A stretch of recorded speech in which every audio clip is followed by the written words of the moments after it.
জয় গোবিন্দ, জয় গোপাল। অজপি সন্নব্বয়াত্মা ভূতানামীশ্বর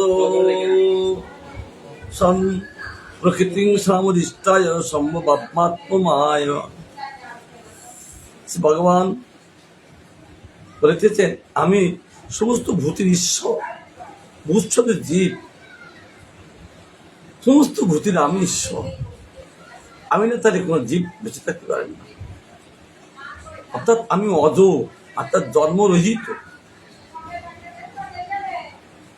দেখা যাচ্ছে আমি জন্মগ্রহণ করছি, কিন্তু জন্মরহিত এবং অব্যয় স্বরূপ আমি সবসময়ের জন্য অবস্থান করি। এই চিৎশক্তি আশ্রয় করে আমি তদ্বারা, এই চিৎশক্তি আশ্রয় করে আমি তদ্বারা সস্বরূপে জীবের প্রতি কৃপাপূর্বক আবির্ভূত হই। জীবের প্রতি কৃপাপূর্বক, জীবকে কৃপা করার জন্য আমি আবির্ভূত হই। তখন জীব আমাকে দেখে তারা আনন্দিত হন। আমাকে না দেখলে জীব তাকে নিয়ে আনন্দ করবে, তাই জন্য আমাকে দেশে আনন্দিত হন। সবিশ্ব বিশ্বদাত্মাজনী কাল কাল গুণী সর্ববিদ প্রধান ক্ষেত্রজ্ঞ প্রতি গুণেশু সংসার মুক্ষ স্থিতি বন্ধ হেতু। তিনি ভগবান চিত্তচার উপনিষদে বলছেন, তিনি ভগবান বিশ্বকর্তা। এইমাত্র বিশ্বের কর্তা তিনি, বিশ্বকে পালন করে তিনি। তিনি বিশ্বকর্তা এবং আত্মজনী, তিনি আত্মাজনী। তিনি থাকেন সমস্ত জীবীর হৃদয়ে। তিনি জ্ঞানী, কালকর্তা, গুণী ও সর্বজ্ঞ। তিনি একমাত্র জ্ঞানী, কালের কর্তা তিনি, গুণী ও সর্বজ্ঞ তিনি। তিনি প্রথম, অর্থাৎ জলক্ষেত্রজ্ঞ, অর্থাৎ জীব শক্তির অধীশ্বর, ও গুণী অর্থাৎ চিৎশক্ত শক্তির মত্তত্ত্ব এবং সংসারের মোক্ষ স্থিতি বন্ধনের মূল কারণ।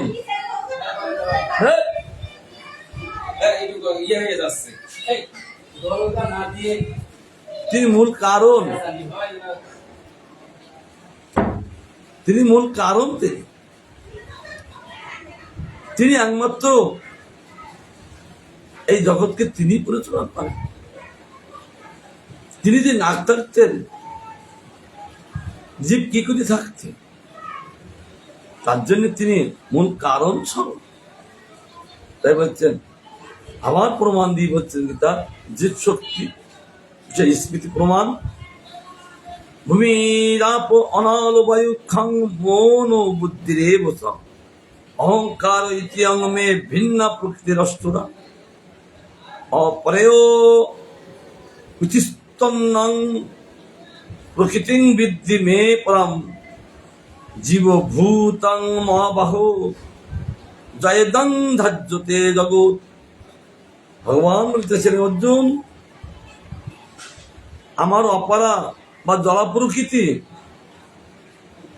আমার এই জলা প্রকৃতি মায়া, তিনি কে জানো? ভূমি, জল, বায়ু, অগ্নি, আকাশ, মন, বুদ্ধি, অহংকার, এই 8 ভাবে বিভক্ত।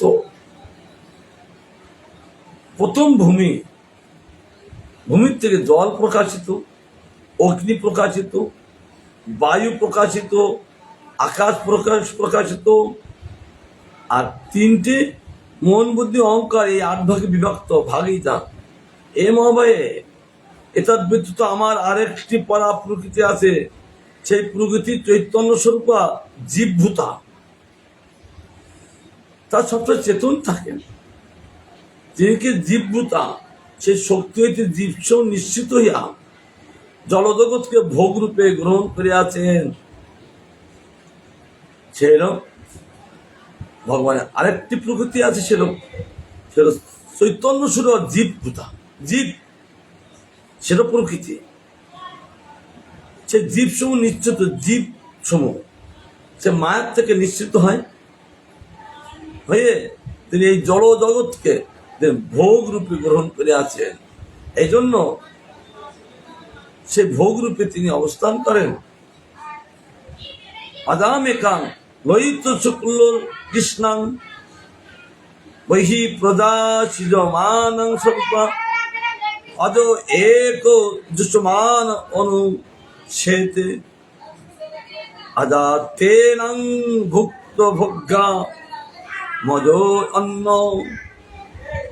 মহাজন হচ্ছেন সত্য, রজ ও তম, এই তিন জন্যই বহু প্রদার জনত্রী সমান রূপা প্রতীকে এক বিজ্ঞানাত্মা অজ জন্মাদিরহিত পুরুষ সেবা করিয়া থাকেন। অন্য বিজ্ঞানাত্মা অজ পুরুষ ভুক্তভোগা এই প্রকৃতিকে পরিত্যাগ করেন। দুই প্রকার, যে অজ্ঞানাত্মা আর বিজ্ঞানাত্মা অজ পুরুষ ভুরুভাগা, তিনি এইটা গ্রহণ কোথায় জয় করবেন।